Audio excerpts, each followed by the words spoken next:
ఎన్నెన్ని పళ్ళు పూలు అబ్బా భలేగున్నాయన్నా. అంతా మరుగుదొడ్డి ఆశీర్వాదం మల్లయ్య. మరుగుదొడ్డే? మరుగుదొడ్డి కాదు, మరుగుదొడ్డి. అది 2 గుంటలది. 7 ఏళ్ల క్రితమే నేను ఈయనకి చెప్పాను, మరుగుదొడ్డి లేకపోతే పెళ్లి లేదని. దానికి నేనేం సమాధానం చెప్పాను?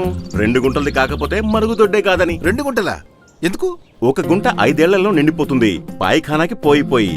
ఆ తర్వాత ఈ లివర్ని ఇలా తిప్పి 2 గుంటను తెరవాలి. రెండో దాని అవసరం ఏంటి? దీన్ని శుభ్రం చేయించి దొడ్డికే కదా. ఇది దొడ్డికి కాదు, ఇది బంగారం. చీ, చీ. అరే, ఈ గుంట నిండిన తర్వాత ఏడాది పాటు మూసి ఉంచితే ఈ చీచీయే బంగారం అయిపోద్ది. అంటే బంగారు ఎరువు. దీన్ని చేత్తో తీసి తోటలో వేసి మరుగుదొడ్డి ఆశీర్వాదం పొందు. అయితే నేను కూడా కట్టిస్తా 2 గుంటల మరుగుదొడ్డి. ఇవి వదిన గారికి ఇవ్వండి. భూదేవి కానుకమలయ. మరుగుదొడ్డంటే 2 గుంటలదే.